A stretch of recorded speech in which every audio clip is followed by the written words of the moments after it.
તમે એક અલગ રીતે બાળકોને શીખવો છો ને એવું કહો છો કે ભાઈ તમે વધારે મહત્વના છો, રાઈટ? તો મને એ જણાવો કે આ વિચાર તમને ક્યાંથી આવ્યો કે આપણે આવું કંઈક કરીએ એમ? કે સાચું શિક્ષણ તો એ હોય કે જ્યાં બાળક નક્કી કરે કે એને શું શીખવું છે. વાહ.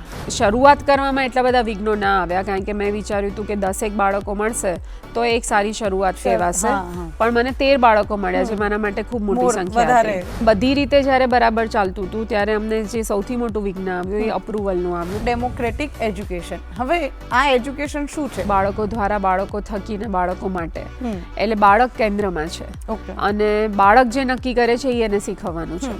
અમે ક્યારે બાળકોને કોઈ કોમ્પિટિશનમાં નથી રાખતા, કોઈ પ્રકારનું પ્રેશર નથી આપતા કે જ્યાં સુધી આ બાળકો કિલકારીઓ કરીને હસતા દેખાય ને ત્યાં સુધી સમજવું કે આપણે સાચા રસ્તે કરીએ છીએ, રાઈટ?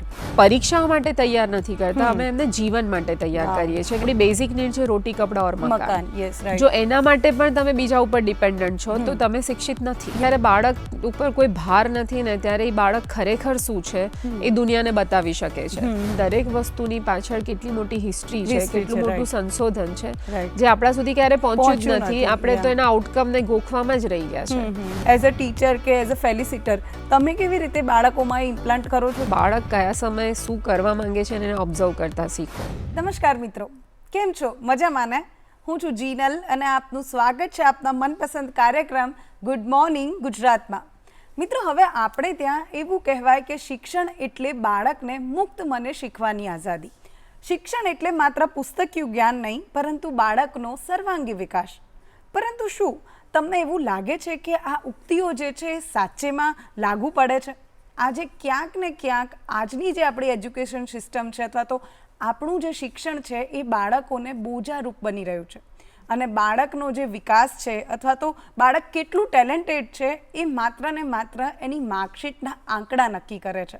દરેક વાલીએ અથવા તો બાળકે આ વસ્તુ ક્યારેક ને ક્યારેક ફીલ કરી હશે, રાઈટ?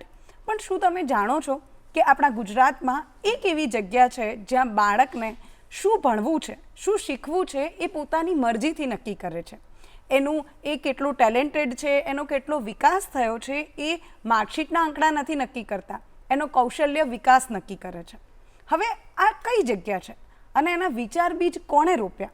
બસ આજે આપણે એમને જ મળવાના છીએ અને એમની સાથે જ વાત કરવાના છીએ કે આ શું છે નવી પદ્ધતિ. તો આવો મળીએ આપણા આજના અતિથિ ડૉક્ટર મુક્તિબેન પટેલને કે જેમણે ગુરુકુલ પ્રયાસ ગુરુકુલમની સ્થાપના કરી છે અને ત્યાં બાળકો એક અલગ જ રીતે પોતાનો વિકાસ કરી રહ્યા છે. કેમ છો મુક્તિબેન? બસ મજા. ઓકે, તો હવે મેં જેમ કીધું એમ કે તમે એક નવો ચીલો ચાતર્યો છે, નવી શરૂઆત કરી છે. પણ અત્યારે સવાર છે અને મારે તમને પહેલો સવાલ જ એ પૂછવો છે કે ભાઈ ગુરુકુલની સવાર કેવી હોય છે? અમારા ત્યાં રોજ સવારે જ્યારે બાળકો આવે છે ત્યારે સૌથી પહેલાં બાળકો યજ્ઞ કરે છે. ઓકે. અને યજ્ઞ કર્યા બાદ એ લોકો અમારા ત્યાં એક પ્રકૃતિ મંદિર છે, ત્યાં આગળ જઈ અને ત્યાં દર્શન કરે છે. અને પ્રકૃતિ મંદિરમાં કોઈ પ્રતિકૃતિ નથી, કોઈ મૂર્તિ નથી, ત્યાં એક અરીસો મૂકેલો છે. એટલે બાળક આવે છે અને પોતાની જાતના દર્શન કરીને એની અનુભૂતિ કરે છે કે ત્યાં દરેક પ્રકૃતિના તત્વો પણ બતાવેલા છે. તો એ દરેક તત્વ પણ અગત્યનું છે, પણ સૌથી અગત્યનું તત્વ મારી અંદર બિરાજમાન છે. એ વસ્તુની અનુભૂતિ કર્યા બાદ અમારા ત્યાં ગુરુકુલની શરૂઆત થાય છે. ઓકે, તો તમે જે રીતે કીધું એ પ્રમાણે એ જવાબ સાંભળીને જ એવું લાગે કે ભાઈ આ કંઈક અનોખું છે, કારણ કે પોતાના જ દર્શન કરવા અથવા તો પોતાને મહત્ત્વ આપવું એ કદાચ આપણે બધા ભૂલી ગયા છીએ અત્યારે.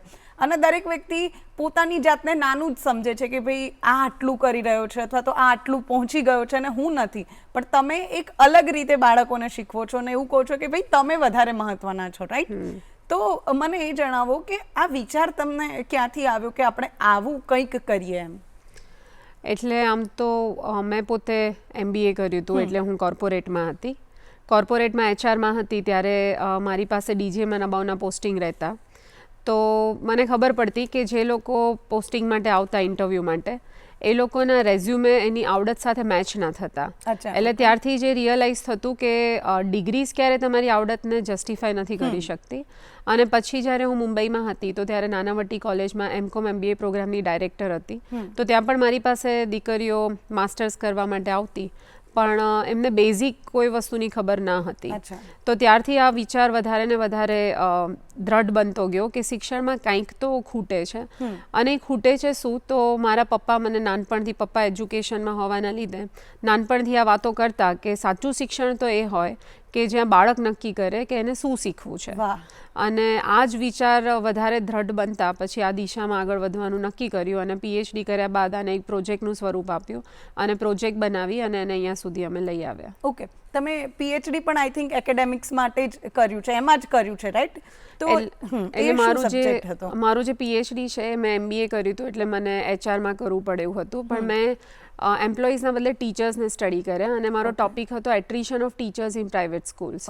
કે પ્રાઇવેટ સ્કૂલમાં જે ટીચર્સનું એટ્રિશન થાય છે એની દરેક સ્ટેક હોલ્ડર ઉપર શું અસરો થાય છે. અને પીએચડી કર્યા બાદ મને જ્યારે પ્રાઇવેટ સ્કૂલ્સનું જે અત્યારની કન્ડિશન છે એ મેં જાણી, તો પછી મને એ પ્રશ્ન થયો કે મારું પીએચડી અને મારી મધરહુડની જર્ની સાથે ચાલતી હતી. તો મને એમ થયું કે જો મને કોઈ એવું પૂછે કે તમારા બાળકને તમે કઈ શાળામાં મૂકશો, તો મારી પાસે કોઈ વિકલ્પ જ નથી. એટલે પીએચડી મારો જે વિષય હતો એ એક્ઝેક્ટલી સ્કૂલ રિલેટેડ નહોતો, પણ સ્કૂલોને સમજ્યા બાદ એ વિષય વધારે મને મારા પ્રોજેક્ટ તરફ લઈ ગયો કે મને મારા બાળક માટે જે ગૂંચવણ ઊભી થઈ છે એવી ગૂંચવણમાં ઘણા બધા બીજા વાલીઓ પણ જીવી રહ્યા છે, તો એને હું શું સોલ્યુશન આપી શકું. ઓકે, તો પછી તમને આ વિચાર બીજ મળી ગયો અને પ્રેરણા મળી કે ચલો ભાઈ પોતાના બાળક માટે તો એટલીસ્ટ આપણે કરીએ.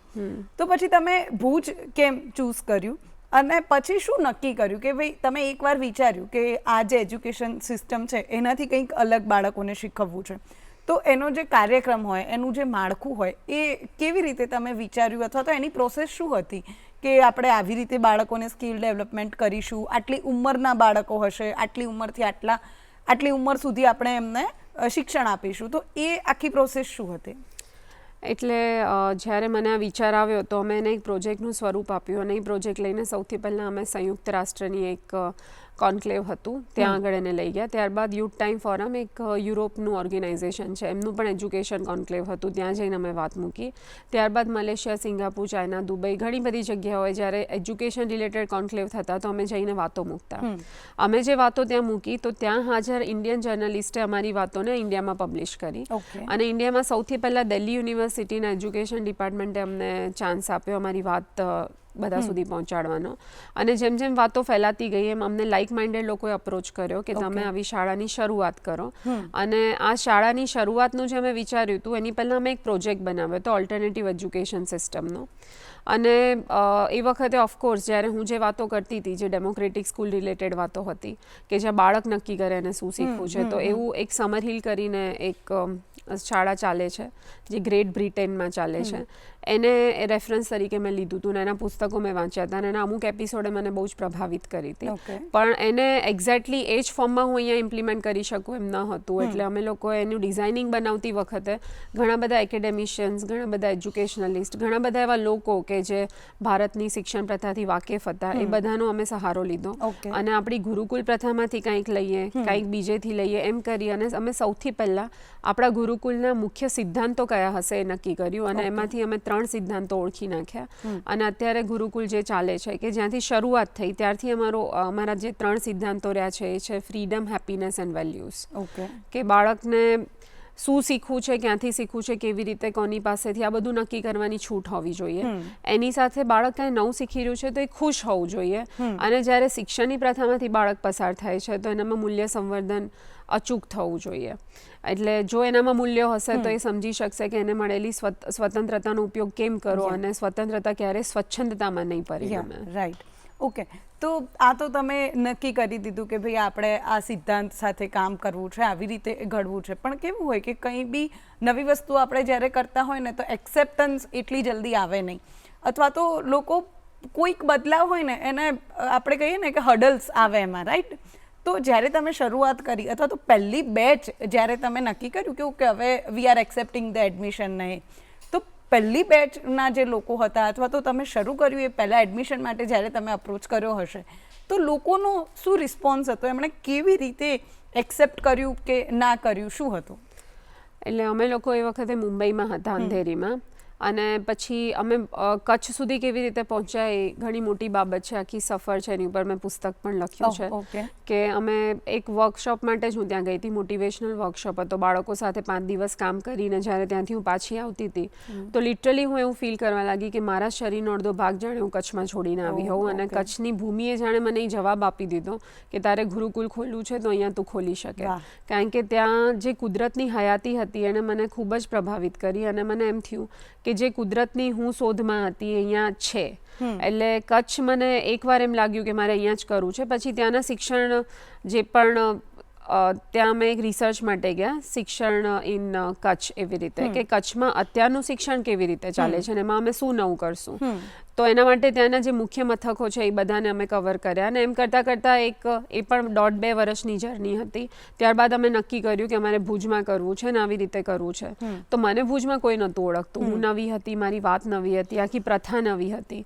તો કોઈ વાલિયામાં જોડાય તો જોડાય શું કામ, કારણ કે કોઈ રેફરન્સ જ નથી એમની પાસે, કારણ કે હું વાતો કરતી હતી અને હું એમના માટે અજાણી હતી. તો જ્યારે હું એ લોકોને સમજાવતી તો મને એમ પ્રશ્ન થતો કે આ લોકો મારી વાત શું કામ માનશે, પણ એ લોકોએ મારી વાતોમાં વિશ્વાસ કર્યો અને જ્યારે મેં ઓરિએન્ટેશન ચાલુ કર્યા, ભુજની અલગ અલગ સંસ્થાઓનો મેં જ્યારે સહારો લીધો, જેમ જાયન્ટ્સ ક્લબ છે, લાયન્સ ક્લબ છે, રોટરી છે, એ બધાના થ્રુ અમે જ્યારે મારી વાતો લોકો સુધી પહોંચાડી કે સાચું શિક્ષણ કેવું હોવું જોઈએ અને જો આવી પ્રકારની એક સંસ્થા અહીંયા અમે પ્રસ્થાપિત કરીએ તો તમે આમાં જોડાવા માંગશો, તો 45 જેવા લોકોએ અમને હામાં જવાબ આપ્યો અને પછી એ 45 લોકો સાથે અમે ઓરિએન્ટેશન કર્યું અને ઓરિએન્ટેશન કરતાં પછી એ 45માંથી 13 વાલીઓ મારી સાથે પહેલા વર્ષે જોડાયા અને એ લોકોને ખૂબ બધા પ્રશ્નો હતા અને મને એમ હતું કે તમે દરેક પ્રશ્ન નું સમાધાન થાય પછી જ આમાં જોડાજો, પણ એમના સાહસ થકી આ શરૂઆત થઈ. એટલે અમને શરૂઆત કરવામાં એટલા બધા વિઘ્નો ના આવ્યા, કારણ કે મેં વિચાર્યું હતું કે 10 બાળકો મળશે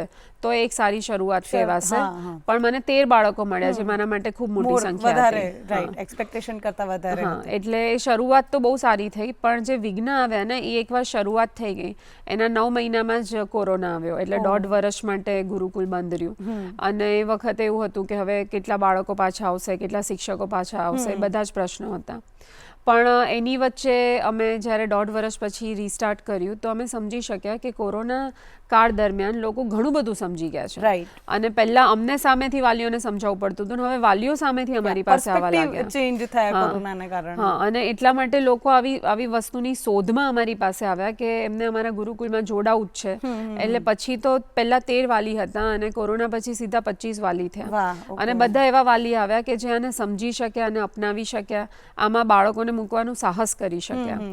પણ બધી રીતે જ્યારે બરાબર ચાલતું હતું ત્યારે અમને જે સૌથી મોટું વિઘ્ન આવ્યું એ અપ્રુવલનું આવ્યું, કારણ કે અતરંગી સિસ્ટમ હતી.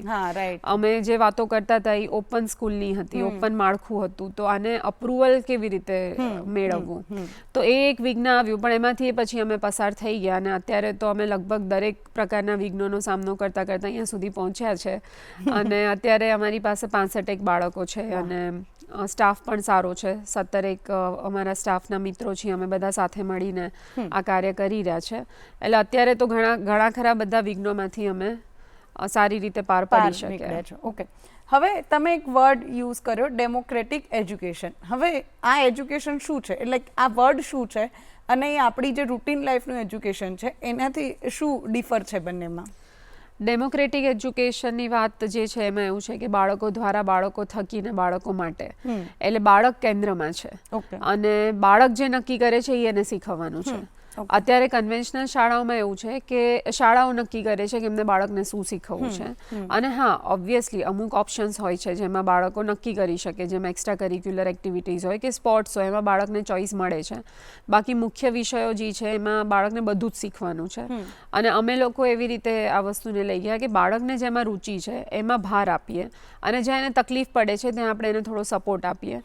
બાકી બાળક કેન્દ્રમાં છે ઇન અ વે કે બાળક પોતાની અંદર રહેલી રુચિને ઓળખી શકે, પોતાની સ્કિલને ઓળખી શકે, પોતાની એબિલિટી, કોમ્પિટન્સી બધું સમજી અને પોતાના કરિયરને એક રસ્તો આપે અને એ રસ્તા પર એ આગળ વધશે તો એ ક્યારેય દુઃખી નહીં થાય અને સંપૂર્ણપણે સફળતા તરફ જઈ શકશે. ઓકે, તો હવે તમારી આ પ્રકારની જે લર્નિંગ પ્રોસેસ છે એનાથી બાળકોના માનસિક વિકાસમાં એ કેટલી હેલ્પ કરે છે, અથવા તો તમે શું નોંધ્યું છે એમ કે તમારે અત્યારે 65 બાળકો છે તમારી અરાઉન્ડ, તો તમે એમનો કેવી રીતે માનસિક વિકાસ થાય છે એ તમે શું ઓબ્ઝર્વ કર્યું છે? અમે બાળકોને વીકલી ઓબ્ઝર્વ કરતા હોઈએ છીએ અને અમારા ઓબ્ઝર્વેશનના બેઝ ઉપર અમારું એન્યુઅલ ઓબ્ઝર્વેશનનો આખો પ્રોગ્રેસ રિપોર્ટ રેડી થાય છે. અમે બાળકોને ખૂબ નજીકથી સમજીએ છીએ અને અમને એ ખબર પડી કે બાળકને જે જીવનના મૂલ્યો આપણે શીખવવાના છે કે જીવન શું છે, ખુશી શું છે, પોતે કેમ ખુશ રહેવું, બીજાને કેમ ખુશ રાખવા, પોતે કેમ સુરક્ષિત રહેવું, બીજાને કેમ સુરક્ષિત રાખવા, સામાન્ય બાબતો જેની અત્યારે અવગણના થઈ રહી છે, એ દરેક બાબતો જ્યારે અમે બાળકોને પીરસવાનું ચાલુ કર્યું ત્યારે અમને ખબર પડી કે બાળક તો બહુ સહજ છે. એ બહુ સહજતાથી એની અંદર સારા ગુણોને સંપાદિત કરી શકે છે. જે એનામાં આપણને જે ખોટું કે નેગેટિવ દેખાય છે એ ક્યાંક આપણા તરફથી જ એની બાજુ જઈ રહ્યું છે. એટલે અમે અમારા બાળકોને એ આપવાનું ચાલુ કર્યું કે એની અંદર જે સારું છે એને હાઇલાઇટ કરો. અમે ક્યારે બાળકોને કોઈ કોમ્પિટિશનમાં નથી રાખતા, કોઈ પ્રકારનું પ્રેશર નથી આપતા. સારું કરે તો બહુ વખાણે નથી કરતા, ના સારું થાય તો અમે ટીકાય નથી કરતા.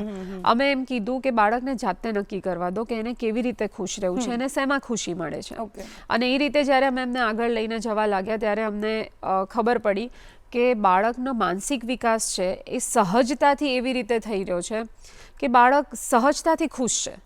એ બીજાને બહુ સહજતાથી અપનાવી શકે છે, પોતાની ખુશી બીજા સુધી પહોંચાડી શકે છે. આખા વાતાવરણમાં અમને સતત બાળકોની કિલકારીઓ સંભળાય છે અને હું હંમેશા મારા શિક્ષકોને કહું છું કે જ્યાં સુધી આ બાળકો કિલકારીઓ કરીને હસતા દેખાય ને ત્યાં સુધી સમજવું કે આપણે સાચા રસ્તે છીએ. રાઈટ. ઓકે, તો હવે તમે એક બાબત એવી કીધી કે અમે એમનો જે પ્લસ પોઈન્ટ અથવા તો એમનું સારું હોય એને વધારે સારું કરવામાં મદદ કરીએ છીએ અને ના ક્યારેય વખાણ કરીએ છીએ વધારે કે ના ક્યારેય ટીકા કરીએ છીએ. તો બીજી એવી કઈ કઈ બાબતો છે કે જે તમારા ગુરુકુલને અન્ય જે એજ્યુકેશન સંસ્થાઓ છે એના કરતાં અલગ બનાવે છે, અથવા તો કઈ કઈ બાબતો મુખ્ય તમે રાખો છો બાળકોના વિકાસ માટે? મેં તમને પહેલાં કીધું એમ કે અમારા ત્યાંનું રૂટીન જ એવી રીતે છે કે બાળક આવે છે એટલે સૌથી પહેલાં યજ્ઞ કરે છે. એક પોઝિટિવિટીને ફીલ કર્યા પછી એના દિવસની શરૂઆત થાય છે. અમારા 6 થી 7 કલાકના શેડ્યુલમાં ભણવાનો વિષય છે એ 2.5 થી 3 કલાકનો હોય છે. એના સિવાયનો જે સમય છે એમાં બાળક પોતાની રુચિ પ્રમાણેની પ્રવૃત્તિઓમાં હોય છે. અમારા ત્યાં બાળકને દરેક પ્રકારની સ્કિલ અમારે શીખવવી છે. એટલે અમે સબ્જેક્ટ્સ કે જે પુસ્તકનું જ્ઞાન છે એ તો અમે આપીએ છીએ, પણ બાળક ખાલી હાથે આવે છે અને ખાલી હાથે જાય છે.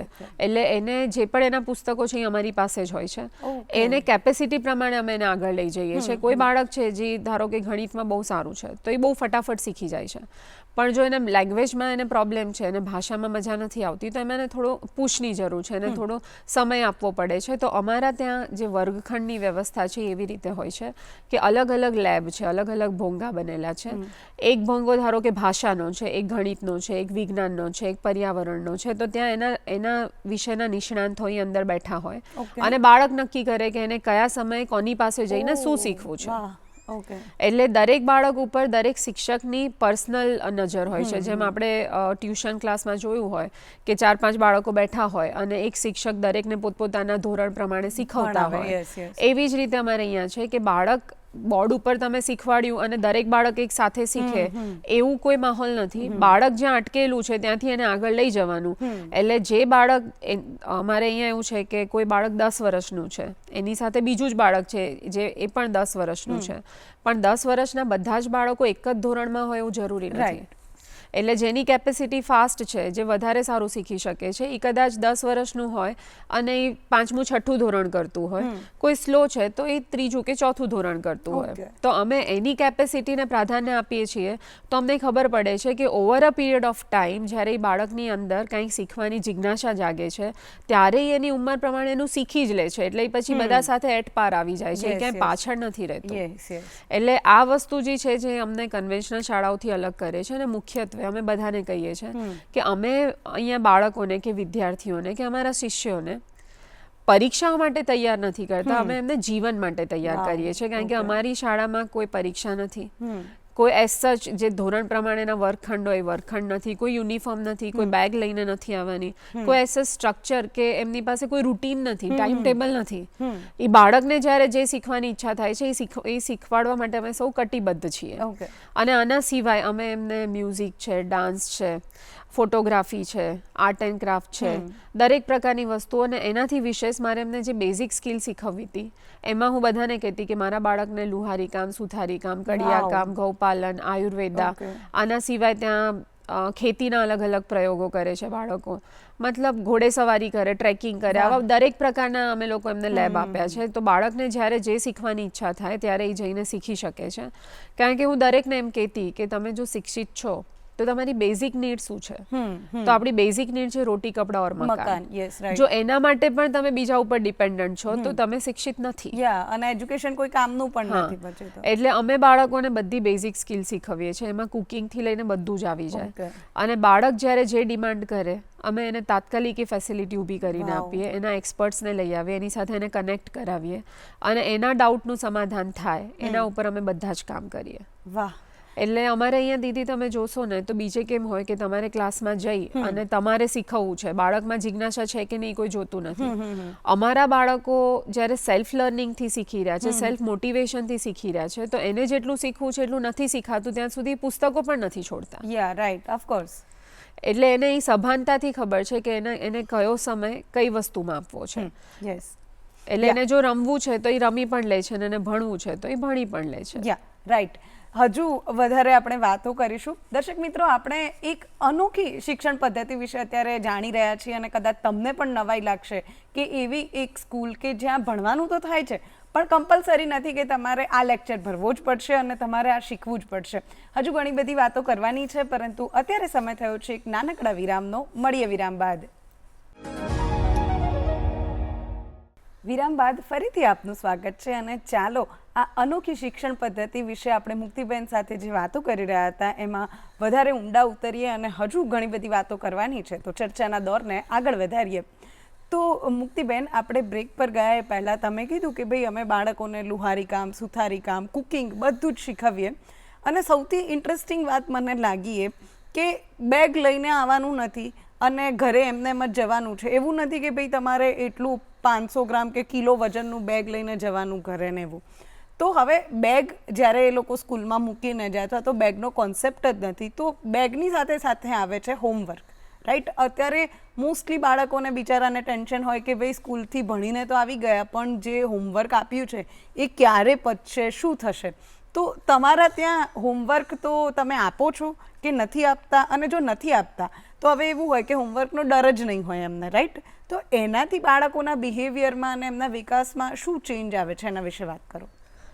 અમારા ત્યાં છે ને બાળકોને કોઈ હોમવર્ક હોતું જ નથી. એટલે કોઈ પ્રોજેક્ટ નથી, હોમવર્ક નથી.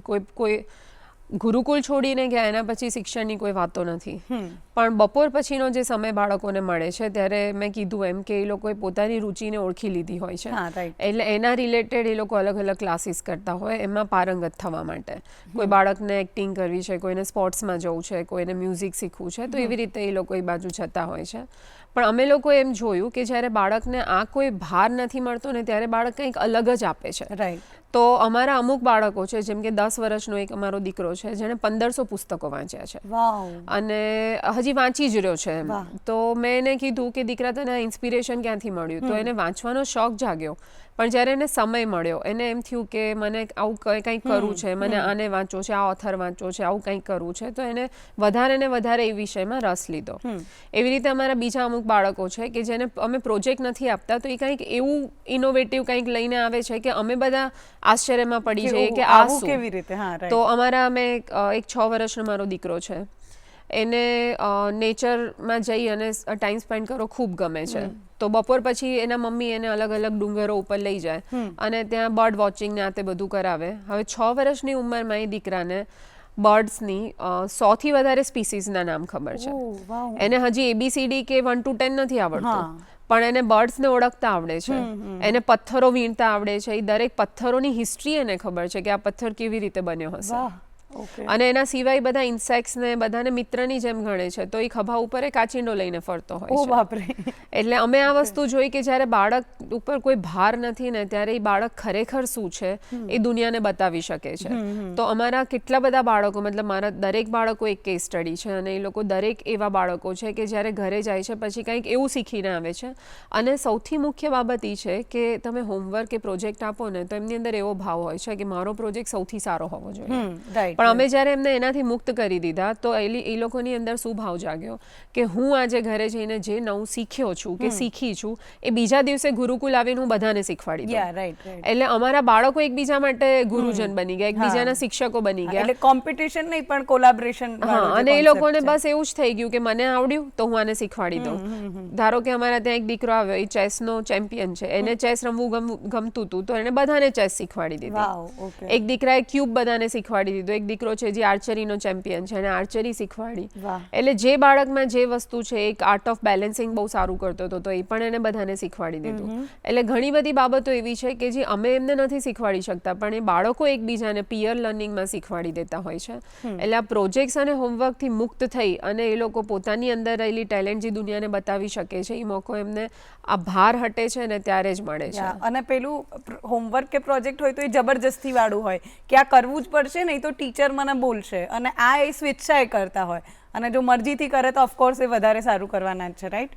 ઓકે, હવે આ તો આપણે વાત કરી, પણ તમે જેમ કીધું એમ કે તમારા ત્યાં જેટલા બી બાળકો છે એ બધા યુનિક છે, રાઈટ? તો એમના પ્રશ્નો પણ યુનિક હોવાના, એમની જિજ્ઞાસા વૃત્તિ પણ કંઈક અલગ હોવાની. તો એવા કોઈ એક્સપિરિયન્સ કે એવા કોઈ એક્ઝામ્પલ જો તમે દર્શકો સાથે શેર કરો તો.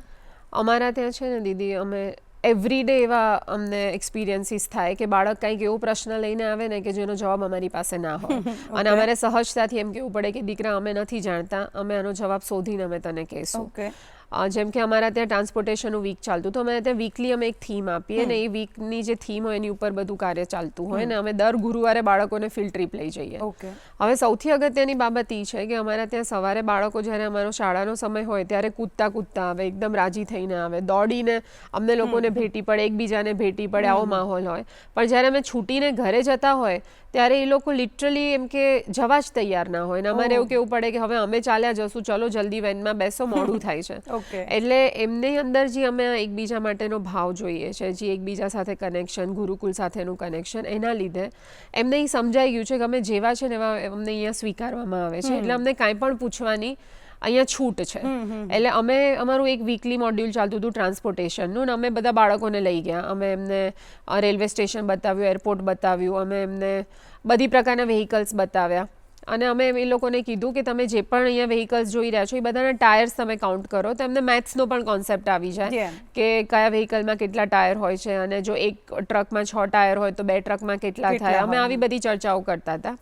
મારી એક દીકરી ખૂબ મૂંઝાયેલી દેખાઈ અને મેં એમ કીધું કે બેટા શું થયું, તું કેમ આટલી મૂંઝાયેલી લાગે, તને મજા નથી આવતી? અને મને સહજતાથી એ દીકરી એમ પૂછી લીધું કે મેડમ આપણે ટાયર કાઉન્ટ કરીએ છીએ બરાબર છે પણ મને એક પ્રશ્ન છે કે દરેક ટાયરનો કલર કાળો કેમ છે? And I was taken a back કે આપણે તો સ્વીકારી લીધું કે કલર કાળો હોય પણ આ બાળકના મનમાં તો આ પ્રશ્ન છે નહીં. કદાચ આપણે નાના હશું ત્યારે આપણને ઉદ્ભવ્યો હશે પણ આપણે ક્યારે આના ઉપર વિચાર્યું નહીં અને પછી અમે એની ઉપર સંશોધન કરાવ્યું અને અમને ખબર પડી કે યાર ટાયરનો કલર બદલી પણ શકાય. તો અમારી બાજુમાં જ બીકેટી ટાયરની ફેક્ટરી છે તો અમે એ દીકરીના નામથી ત્યાં સજેશન પણ મોકલ્યું. એટલે આવી રીતે અમારા ત્યાં એકવાર બ્લેક હોલ થિયરીની વાત થતી હતી તો અમારા બાળકો બધા સમજતા હતા અને બધું ચાલતું હતું કારણ કે અમારા બાળકોને સાયન્સમાં ખૂબ રુચિ છે. એ લોકો પુસ્તકથી સાયન્સ નથી શીખતા પણ એક્સપેરિમેન્ટ્સથી શીખે છે.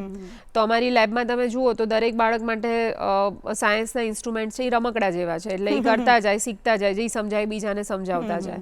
તો જ્યારે બ્લેક હોલ થિયરીની વાત થતી હતી તો અમારા એક દીકરાએ ઊભા થઈને પૂછી લીધું કે તમે બ્લેક હોલની વાત કરો છો તો વ્હાઇટ હોલે હશે ને?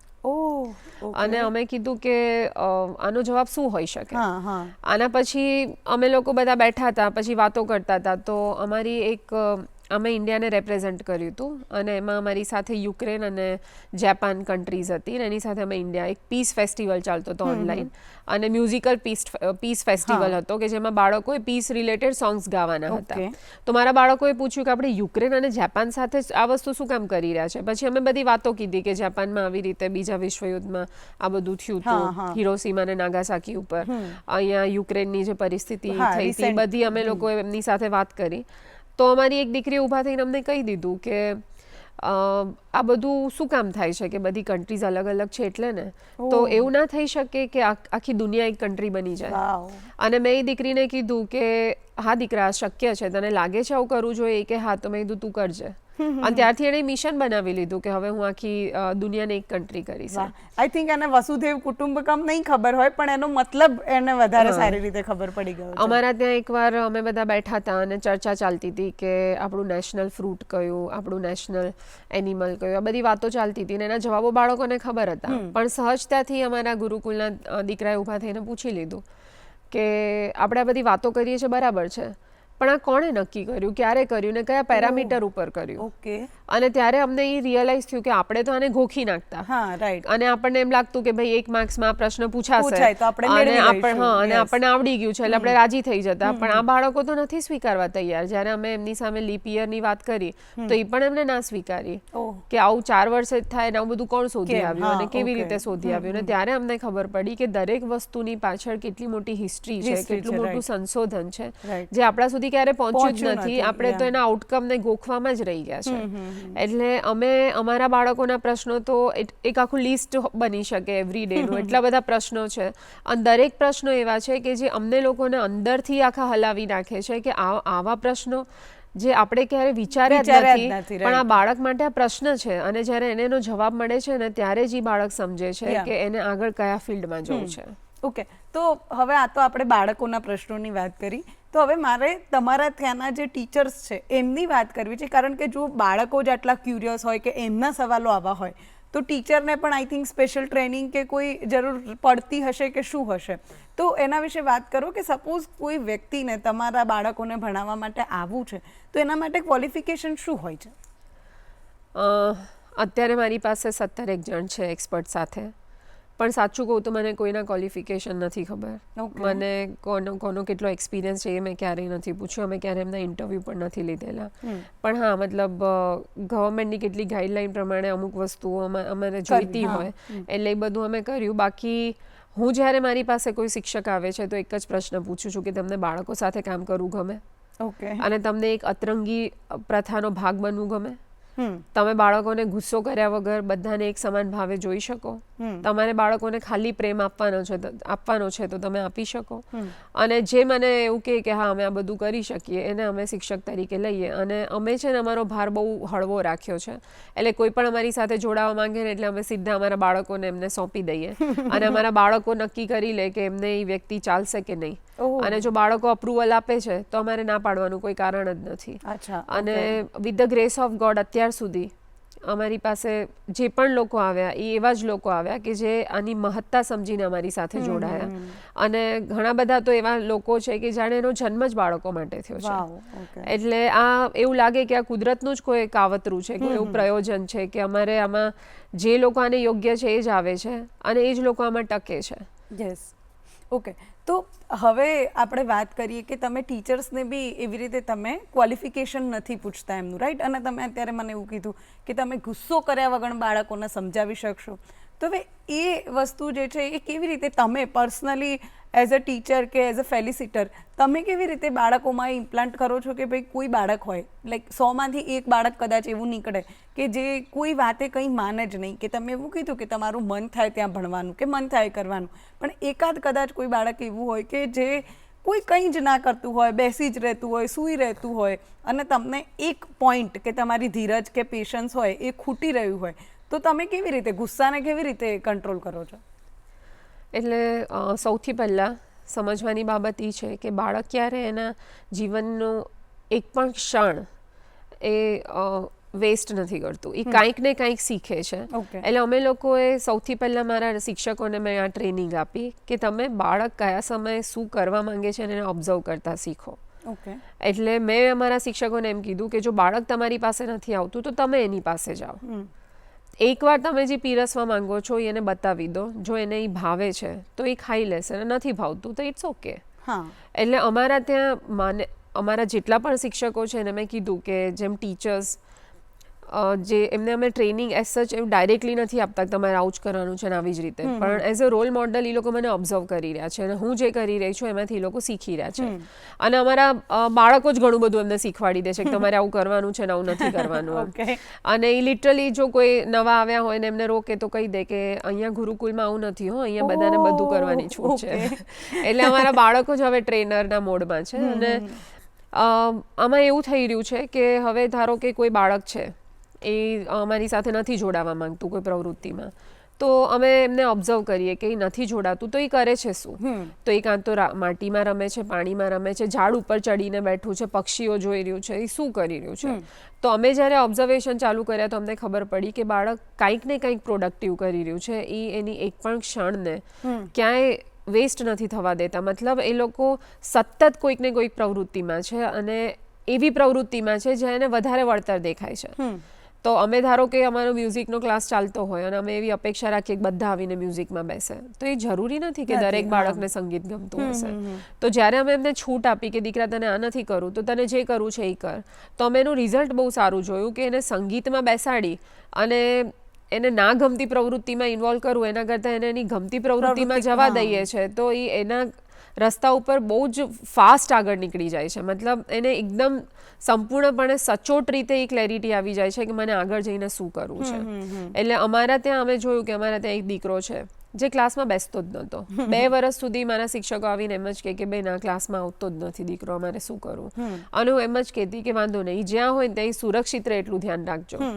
અને અમે બસ એની પાછળ એક જણને રાખતા કે જો જોઈ ક્યાંય બહાર ના નીકળી જાય, વાગી ના જાય, કાંઈ કોઈ નુકસાન ના પહોંચે એનું ધ્યાન રાખજો. અને અમે એટલું કરતા રહ્યા.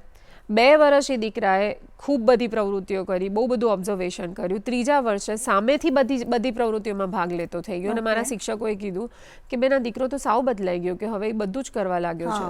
એટલે મેં એમને એમ કીધું કે હવે એની રીતે તમારી સાથે જોડાયો છે ને એટલે એ ટકશે. જો તમે એને બળજબરી લઈ આવ્યા હોત ને તો એને બેસવાનો ઢોંગ કર્યો હોત, પણ એ કાંઈ શીખ્યો ના હોત. એટલે દરેક બાળકને કાંઈ શીખવાની જિજ્ઞાસા એક જ સમયે નથી જાગતી. બધાનો પોતાનો સમય છે અને જ્યારે એને જિજ્ઞાસા જાગી ગઈ પછી એને કોઈ હલાવી નથી શકતું. એટલે અમે આ વસ્તુમાં જે આ ઓબ્ઝર્વેશન કરવાની વસ્તુ છે એ જ્યારે મેં મારા શિક્ષકોને શીખવાડી તો એ લોકોને ક્યારેય કોઈ બાળક સામાન્ય લાગતું જ નથી અને એ લોકોને ક્યારેય કોઈના પર ગુસ્સો નથી આવતો. એ ક્યારેય કોઈ બાળકોની કમ્પેરિઝન નથી કરતા. મેં એમને એક જ દ્રષ્ટિકોણ આપ્યો કે કયા બાળકમાં શું ખૂબી છે એને તમે શોધી નાખો, બાકી એનામાં જે નથી ને એની ચિંતા ના કરો, એ એની જાતે મેળવી લેશે. અને એની શક્તિઓને જ્યારે ઓળખવાનું કાર્ય શિક્ષકોએ ઉપાડ્યું ને એના પછી ક્યારેય શિક્ષકોને કોઈ બાળકો ઉપર ક્યારેય કોઈ નેગેટિવ ફિલિંગ નથી આવતી, કોઈ ગુસ્સો નથી આવતો અને બધા જ બાળકો પોતાના લાગે છે. અને અમારા ગુરુકુલની ખાસિયત છે કે દરેક શિક્ષકો બાળકોને બેટા કે દીકરા કે દીકરી કે આવી જ રીતે બોલાવે છે. ઓકે, એટલે એક પર્સનલ કનેક્શન જેવું કદાચ બાળકો પણ ફીલ કરતા હશે. હવે તમે જે રીતે કીધું કે દરેક બાળકની ઉંમર સેમ નથી હોતી કે ભાઈ સેમ 5 વર્ષે જ દરેકને શીખવાની ઈચ્છા થાય એ જરૂરી નથી. તો તમારા ત્યાં એડમિશન પ્રોસેસ કેવી રીતે હોય અને કેટલા વર્ષ સુધી બાળક તમારા ગુરુકુલમાં રહી શકે અને કેવી રીતે તમે કંઈક તો પ્રોજેક્ટ કે કંઈક તો માળખું તૈયાર કર્યું હશે ને કે ઓકે આપણે બાળક એડમિશન લે છે ત્યારે આપણે આ કરીશું, પછી એને આ કરીશું, તો એ આખી પ્રોસેસ શું હોય છે? એટલે આપણા ત્યાં જ્યારે બાળક આવે છે તો અમે તો એવું વિચારીએ છીએ કે બાળક 6 વર્ષ પછી જ શિક્ષણની પ્રક્રિયામાં જોડાવું જોઈએ.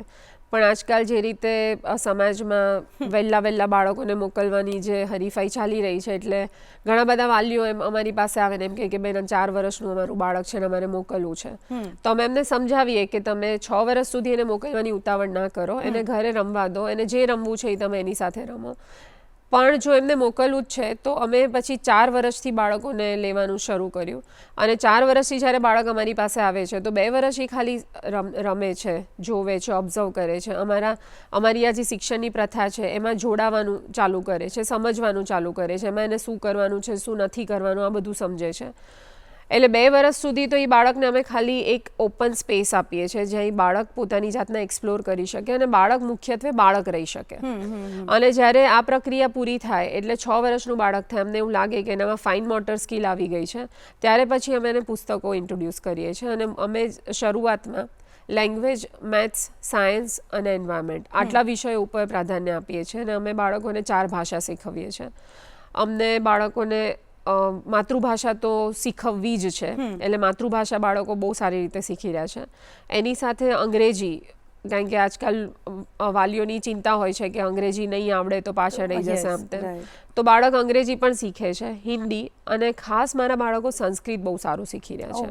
કારણ કે અમારું યજ્ઞ જે થાય છે એમાં જે વેદના મંત્રોનો ઉચ્ચાર કરે છે બાળકો, એના થકી એમને સંસ્કૃતની પકડ બહુ સારી આવી જાય છે. અને અમે બીજી પરીક્ષાઓ નથી લેતા, પણ સંસ્કૃતના જેટલા પણ અલગ અલગ પ્રયોજનો ચાલે છે એમાં અમારા બાળકો પરીક્ષાઓ આપે છે અને એમાં ખૂબ સારા માર્ક સાથે એ લોકો ઉત્તીર્ણ પણ થાય છે. પણ મારે જે કહેવું છે એમ કહેવું છે કે અમે છે ને એટલા લાંબા પોળા કોઈ પ્લાનિંગ નથી કર્યા. કારણ કે અમે એ વસ્તુ જોઈ કે અમારા ગુરુકુળમાં જ્યારે અમે બાળકોને છૂટ આપી રહ્યા છે એમને જે શીખવું હોય એ શીખવાની, તો બાળક ગમે ત્યારે ગમે તે શીખવાની ઈચ્છા વ્યક્ત કરે છે. તો આમાં અમે પ્લાનિંગ કરીને શું કરીએ?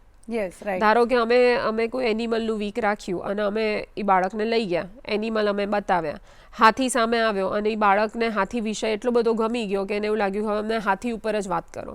તો બીજા બધા પ્રાણીઓને સાઈડ પર રાખીને અમારે ખાલી હાથી ઉપર જ ફોકસ કરવું પડે, કારણ કે બાળકની ઈચ્છા પ્રમાણે અમારે એને શીખવવું છે. તો અમારું આખું જે પ્લાનિંગ છે એ બહુ ફ્લેક્સિબલ છે અને એમાં બહુ વધારે પડતું અમે કોઈ પ્લાનિંગ લેતા નથી. વીકલી પ્લાનિંગ અમારું હોય છે કે અમારે કઈ થીમ રાખવી છે, એના રિલેટેડ કઈ કઈ એક્ટિવિટીઝ કરાવી છે. અમે બાળ ગીતો અને બાળ વાર્તાઓ ઉપર ખૂબ ફોકસ કરીએ છીએ, કારણ કે અમે એ વસ્તુને ઠોસપણે સમજી લીધી છે કે માતૃભાષાના જે બાળ ગીતો અને બાળ વાર્તાઓ છે એના થકી બાળકોમાં ખૂબ સારું મૂલ્ય સંવર્ધન થાય છે. અને અમે મૂલ્યોથી બાળકોને ક્યારેય વિખૂટા પાડવા નથી માંગતા.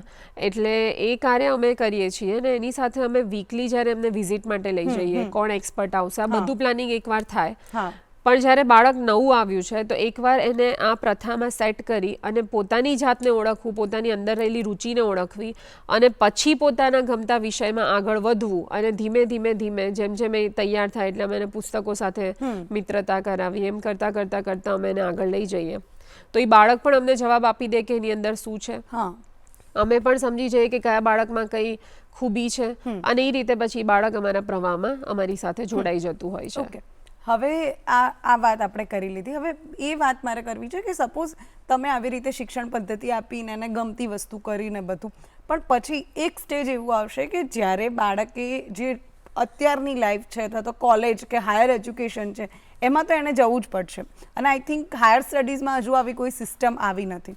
તો આજનું જે કોમ્પિટિટિવ જે સિસ્ટમ ચાલી રહી છે તો એમાં તમારા ગુરુકુળનું બાળક કેવી રીતે કોપઅપ કરી શકે, અથવા તો તમે કોઈ સર્ટિફિકેટ કેવું આપો છો કે જેમ કે આપણે 12th પછી કોલેજ કરી શકે, બરાબર, પણ જો ગુરુકુળમાં ભણી હોય તો એનું કયું ક્વોલિફિકેશન, એવું તમે શું કરો છો?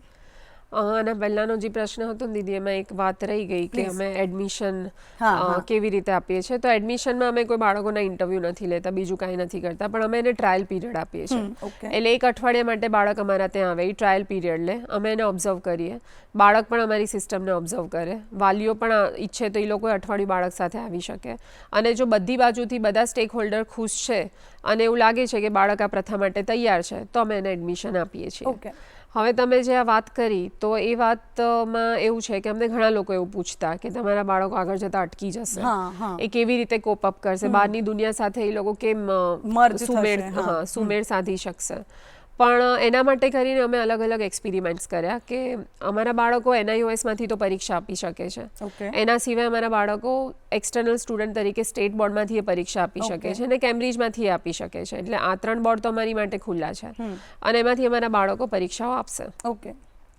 મુખ્ય પ્રશ્ન એ છે કે અત્યારે અમારા બાળકો જે નાના છે, હજી 10મા ધોરણ સુધી નથી પહોંચ્યા, એ બાળકોને જ્યારે અમે અલગ અલગ ખાલી એ ચેક કરવા માટે જ લઈ ગયા કે એમને અમે ખેલ મહાકુંભમાં લઈ ગયા, કલા મહાકુંભમાં, અને ત્યારે અમે જોયું કે અમારા બાળકો બહુ એક્સેલ કરી રહ્યા છે દરેક વસ્તુઓમાં, સહજતાથી લોકો ચેમ્પિયન્સ બની રહ્યા છે. અને ત્યારે અમે એ તફાવત જોયો કે અમારા બાળકને બીજા બાળકોમાં એ ફરક છે કે અમારા બાળકો જ્યારે કોઈ પણ હરીફાઈમાં ભાગ લે છે તો એ જીતવા માટે નથી લેતા, એ પોતાનું શ્રેષ્ઠ પ્રદર્શન આપવા માટે ભાગ લે છે.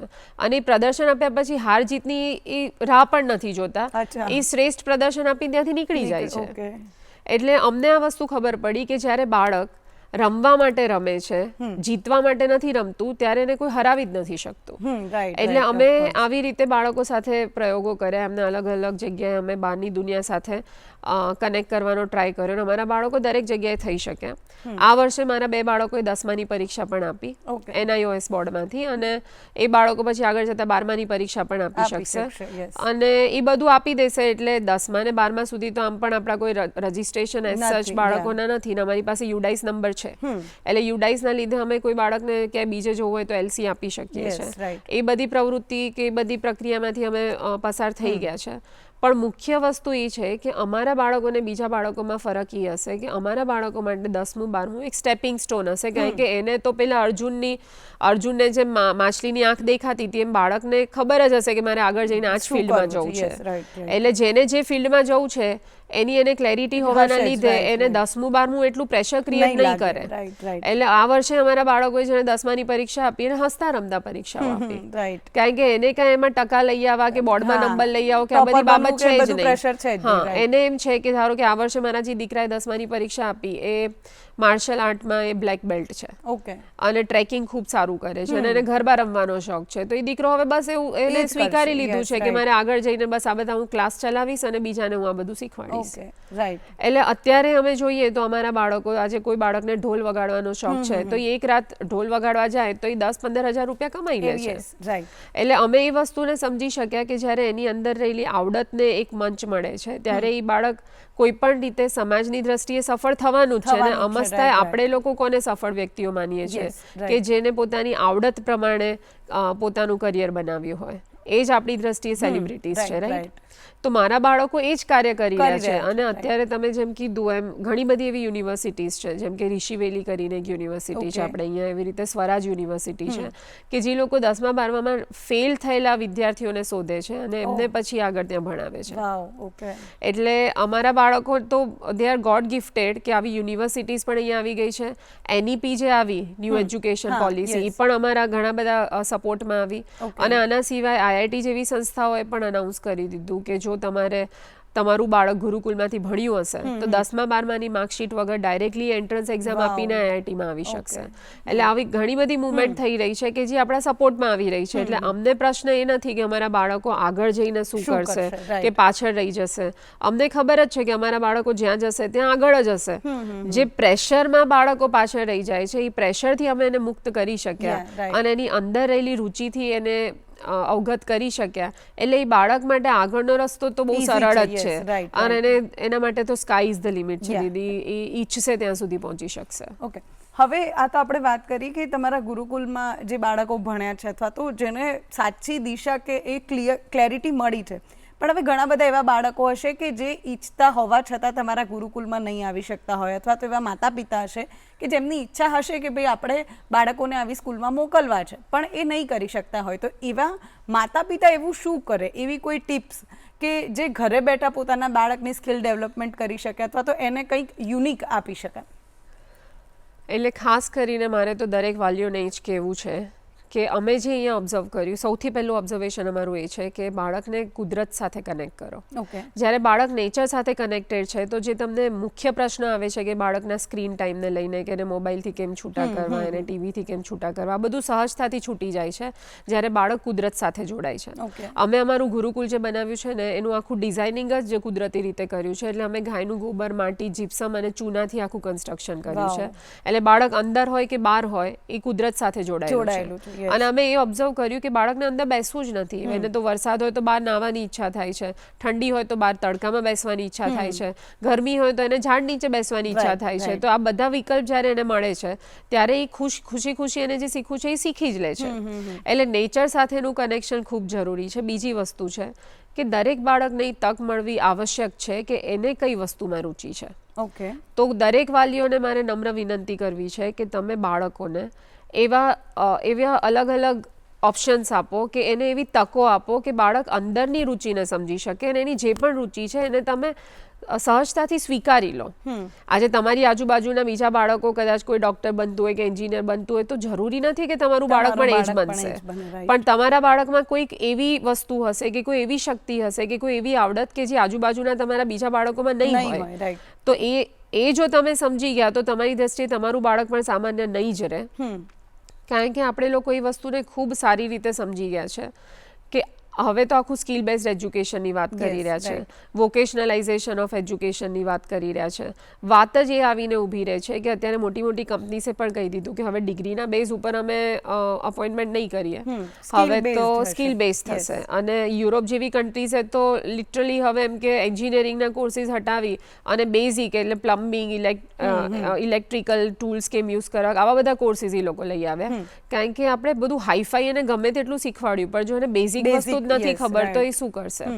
એટલે અમે જે અહીંયા મહેસૂસ કરી રહ્યા છે એ કરી રહ્યા છે કે બાળકને વાલીઓનો સમય જોઈએ છે. બાળક વાલી પાસે પ્રેમની ઝંખના કરે છે, એ જેવું છે એવું તમે એને સ્વીકારી લો, એને સતત પોઝિટિવ એન્વાયરમેન્ટ આપો, એના સતત વખાણ કરો, એનામાં જે સારું છે એને તમે હાઇલાઇટ કરો, તો દરેક બાળક ગિફ્ટેડ છે. ઓકે, દરેક બાળકને કુદરતે કોઈક એવી શક્તિ આપી છે. જો એ શક્તિથી વ્યક્તિ અવગત થઈ ગયું તો એ ક્યારેય સામાન્ય રહેતું જ નથી. એટલે આ જે પણ વાલીઓ છે જે અમારી સાથે નથી જોડાઈ શકતા, કે જેને ઘરે આવું કોઈ કાર્ય કરવું છે, એ દરેકને આ જ વસ્તુ સમજવાની જરૂર છે કે બાળકને આવડત પ્રમાણે આગળ વધવા દો, એને કુદરત સાથે જોડો, અને સૌથી અગત્યનું કે બાળકને ખુશ રહેવા દો. જો કોઈ પણ પરિસ્થિતિમાં તમને એવું લાગે છે કે તમારું બાળક નાખુશ છે તો તમે એને તરત જ એમાંથી વિથડ્રો કરી લો. કોઈ પણ બાળકને દુઃખી થઈ અને કાંઈ પણ નવું શીખવાનો રાઈટ છે જ નહીં. મતલબ કોઈ બીજા પણ એની ઉપર આ પ્રેશર ના કરી શકે. કારણ કે અત્યારે આપણે જે જોઈ રહ્યા છે કે અત્યારે India has been a suicidal capital, અને એમાં મોસ્ટલી જે એજ્યુકેશન રિલેટેડ પ્રેશર છે એના લીધે જ આજે સુસાઇડ થઈ રહ્યા છે. તો આપણે આટલા નાના માસૂમ બાળકો કે જે સાવ નાના હોય છે, અમુક તો સાવ 15-16 વર્ષના બાળકો સુસાઇડ કરી રહ્યા છે, તો આટલા બધા પ્રેશરમાં આપણે બાળકોને શું કામ રાખવા છે? હું દરેક વાલીને એમ જ કહું કે અલ્ટિમેટલી તો તમારી અપેક્ષા એ જ છે ને કે બાળક આગળ જતા ખુશ થવું જોઈએ. તો જો એ રોજ ખુશ હોય તો તમને શું પ્રશ્ન છે? તો મારી એ દરેક વાલીને નમ્ર અપીલ છે કે તમે લોકો બાળકને સતત ખુશ રહેવાની તક આપો. અને જો એ ખુશ છે તો આજે આપણો મુખ્ય પ્રશ્ન સર્વાઈવલનો છે. બાળક કેટલું જીવશે, શું જીવશે, કાંઈ આપણે જાણતા નથી. અને આટલા બધા પ્રકારની અલગ અલગ વસ્તુ વૈશ્વિક લેવલે થઈ રહી છે, ક્યાંક યુદ્ધ થઈ રહ્યા છે, ક્યાંક કોરોના જેવી મહામારીઓ આવી રહી છે. આ બધાની વચ્ચે આપણે બાળકોને જો જીવડાવવા છે તો એને ખુશીથી અવગત કરાવો. એ જો પોતે ખુશ હશે તો બીજાને ખુશ રાખી શકશે, અને ખુશી ખુશી જે પણ શીખશે એમાં એ એની નિશ્ચિત જગ્યાએ પહોંચી જશે. એટલે આ વસ્તુ જો બધા સમજી ગયા તો બાળકો ખુશ રહેશે, વાલીઓ ખુશ રહેશે, અને અંતે આખો સમાજ ખુશ રહેશે. ઓકે, હવે બહુ એક નાનકડો રેપિડ ફાયર રાઉન્ડ છે, એ કરીને પછી ડન. પ્રયાસ ગુરુકુલમને વ્યાખ્યાયિત કરતા 3 word. Freedom, happiness and values. Okay, બાળકો માટે શું વધારે જરૂરી છે, શિસ્ત કે સ્વતંત્રતા? સ્વતંત્રતા. ઓકે, ક્લાસરૂમ કે playground? Playground. Okay, 10 minute meditation કે 1 કલાક માટીમાં રમવું? 1 કલાક માટીમાં રમવું. Okay, done. તો બહુ જ મજા આવી મુક્તિબેન તમારી સાથે વાતો કરીને, અને આઈ હોપ કે તમે જે રીતે શિક્ષણને મૂલવ્યું છે એવી રીતે આપણા જે વાલીઓ છે મૂલવે, અને એ સમજે કે મેઇન પોઈન્ટ છે બાળક ખુશ રહેવું જોઈએ. તો દર્શક મિત્રો, આઈ એમ શ્યોર તમને ઘણી બધી વાતો ક્લિયર થઈ હશે. અને આપણે અત્યારે જે આપણું જે શિક્ષણ છે, જે સિસ્ટમ છે આપણી, એમાં આપણે સતત એવું વિચારતા હોઈએ કે ભાઈ મારું બાળક પાછું ના રહેવું જોઈએ.